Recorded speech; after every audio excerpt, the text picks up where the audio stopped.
If stickmen have one hamburger, hamburger rare, hamburger valuable. But if stickmen make more hamburgers, hamburgers become common, hamburgers not as valuable. This is inflation. Demand-pull inflation. If stickmen want more hamburgers, but the restaurant makes the same amount of hamburgers, hamburger price goes up because hamburgers become more rare. Cost-push inflation.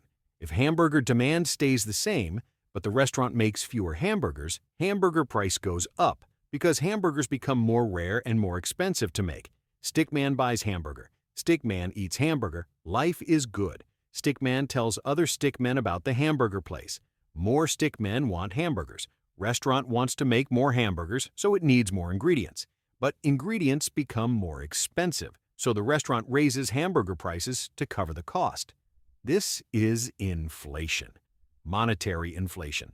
If hamburger demand is the same and hamburger supply is the same, but stickmen suddenly have more coins, hamburger prices go up because coins are worth less. Hyperinflation. Hamburger prices go up. So the stickman government prints more coins so stickmen can afford hamburgers. The stickmen buy more hamburgers. Hamburger prices go up to keep up with demand. So the government prints more coins. Hamburger prices go up. So the government prints more coins. Hamburger prices go up. This gets ridiculous. Eventually, the government stops using coins and creates a new currency. Inflation is not always bad. If stickman income goes up at the same rate as hamburger prices, stickman is fine.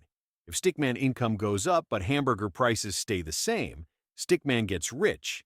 But if stickman income stays the same and hamburger prices go up, stickman gets poor. Stickman is sad. Stickman is all of us. To protect against inflation, stickmen try to own things that grow over time.